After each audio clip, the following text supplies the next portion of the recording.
Our favorite late night talk show has made it to Texas. Finally, Jimmy Fallon is on the road broadcasting from the University of Texas at Austin tomorrow night. And Derrick is there with a preview of how it's all coming together. And you had your little fun sit down with him today. Oh my goodness, Courtney, it was so much fun. Beautiful day here in Austin, and right now on campus, it's sort of business as usual. Students are walking around going to class, but that auditorium over there in the distance, Bass Concert Hall, tomorrow night will be packed with an estimated 2,500 people. That's because Jimmy, as you mentioned, has brought The Tonight Show here to UT Austin. Now, fan favorites include Matthew McConaughey, a guest on tomorrow's show, as well as Chip and Joanna Gaines. But ahead of all of this production, all of the excitement, Jimmy made time for me earlier this morning. Watch this. Jimmy, great to see you. Good to see you. Welcome to Texas. Thank you. Thank you for welcoming me, and I really do feel welcome here. Everyone's been so nice to me. Well, I don't want to leave. Southern hospitality. I see you brought your sweater too. Very good. Very good idea. I made a mistake. Listen, you can take the kid out of New York. You can't take the New York out. I mean, it's too hot. Why am I wearing this? You look great. I wear them every day. You do? I do. You do? I love that. Thank you. A little bomb pop Rocket there? pop. So talk to me about why you're in Austin, because this is the first time you are doing The Tonight Show from a college campus. Yeah. So why now? We wanted to kind of say thanks to all of our fans, and most of our fans are college students. So we wanted to pick a good school that would have big energy and want to have us. So we just kind of floated around the idea of maybe coming to UT, and the feedback was immediate and on it, and the energy was there immediately. So we're like, okay, let's look no further. Let's have this be our first school. If this works, we can do other schools. But it's been insane. I'm trying not to lose my voice. We've been here a couple of days, and whew, it's a party. Well, listen, there's a lot of buzz on campus. The fact that you're here is a really big deal. What do you make of your digital success online? Because I know on YouTube, you have 22 million subscribers. Oh, that's crazy. Most watched late night show on YouTube. So in addition to the broadcast, it seems like you've really found your rhythm in digital. Yeah, I think, we always have that since late night days of paying attention to our fans and keeping in communication with them through social media. And so we've always done that. We've always been the first to do that, whether it be Twitter. I remember when I first started Twitter, I had 100 followers, and I'm like, oh my gosh, guys, we have 100 followers. That's 100 more people that are going to be watching our show. And I was so excited. We were having parties in the office that I have 100 followers. And now I'm up to 51 million or something. And That's it's incredible. Oh my goodness. We just built this whole social media empire, and it's great, and it actually helps when you go on the road and come here, because you can find out what the good spots are to eat, where you should go to a bar, where do you go to, what things you have to do while you're on campus, and it helps and it's fun. So talk to me a little bit about the creative process, because I know that on Twitter, you'll have hashtags that are trending. And what's the strategy? How do you come up with some of these ideas? We have a bunch of lunatics working for us, and we kind of just get the best ideas from them and just play and have fun, which is honestly another reason why we came to Texas, because it just looks like it's fun here. And everyone is having a good time. But yeah, we come up with these ideas. If someone's like, let's think of a sketch where who's wearing tighter pants, and they have a competition who has the tightest pants in the land, and you sing a song about it. Next thing you know, we're getting wardrobe, we have wigs, Will Ferrell's, and tight pants, and we're doing a tight pants dance. And it just kind of happens, and you got to roll the dice and risk and try it. And some things are great, and some things aren't the best. Yeah, but.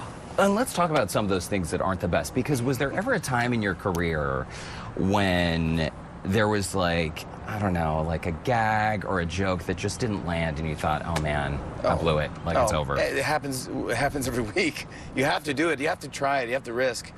Because you never know what's going to be, people are talking about the next day. There's no way you can plan on something going viral or not working. But yeah. We've done so many things that have just been embarrassing. I'm like, oh my gosh, you remember we did that? I remember once we strapped frozen turkeys to people and had them race. What were we doing? Oh my gosh, it was awful. But you remember it, though. Well, dude, Probably other people bring do. it up. The writers bring it up all the time. We should almost put together the worst of the Tonight Show, because we've done some really awful, embarrassing things. We're just oh, cringy, the worst. And the worst could be the best. Hey, can we talk about History of Dance too with J-Lo? Oh my gosh. How long did it take for you to catch my breath? Yeah, or just to yesterday. learn it. Dude. Because when it first started, I was like, wow, he's actually a really good dancer. But that clearly took some practice, right? I practiced for, I want to say, 3 weeks to do that, and I did it. It was okay. It took me 3 weeks for that. J-Lo took her 20 minutes, and she just nailed everything. She was like, I mean, it's J-Lo. You don't play around dancing with Jennifer Lopez. She's superhuman. She was unbelievable, superhuman. Talk about what a year for her, huh? Yeah. Hustlers. I think she could get nominated for an Oscar. She's incredible. And doing the Super Bowl, she's having a year. I mean, she's puts the work in. But I did that, and we did it in one take. And I seriously was on the ground hoping that someone would come with an oxygen tank. And just like, because I was like, we never would have known. Really? Yeah, you seem so chill. Oh my gosh. Again, that was one that we just pulled it off. Sometimes, again, you just got to take the risk. And if you pull it off and it works, you go, wow, that worked. Let's talk about your life today, because I know you just released your third children's book. Instant, premiered #1 New York Times bestselling Is it book. crazy?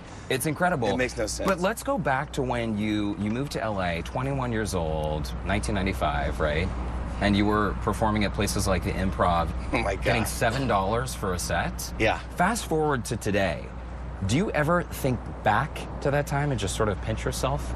Yeah, I couldn't even imagine what my life would be at the time. You just kind of just live and just hope for the best. But I mean, I was, getting, the reason why I love the Improv is that you get food there as well. So my mom would love that I'm playing the Improv. She's like, yes, you're eating, because you actually get food there. So they pay you $7 a set, but you actually get a meal, which if you're a struggling comedian in LA or struggling, I mean, you lived in LA for a while, you know what it's like. I mean, you live off of ramen noodle soup for the whole week just to get anything different. So you look back in those days and they were tough and they're depressing, and you go, oh, am I ever gonna make it or do it? And then it just works out, and you go, yeah, this is just a crazy, crazy life, and I'm so blessed, I'm so lucky, and I every day I can't even believe how great and how awesome and beautiful my wife is. I'm like, wow, you really scored, buddy. This is really awesome. It's fun. I was talking to my mom yesterday. She's like, I don't know what Jimmy's wife looks like, and I know he doesn't want to go public, so could you just have him show you a picture of his wife so you could describe her to me?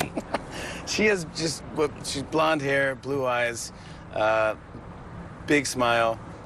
She's awesome. She's my best friend, and she's just the coolest person. If you ever met her, you would just totally fall in love. You'd be best friends with my wife. Okay. She's just the One day. most fun human. Yeah, we'll hang. Jimmy, thank you so much. Please, thanks for Glad doing this. you're I in appreciate Texas. it. I'm not leaving, so I'm going to come over. Do Airbnb at all?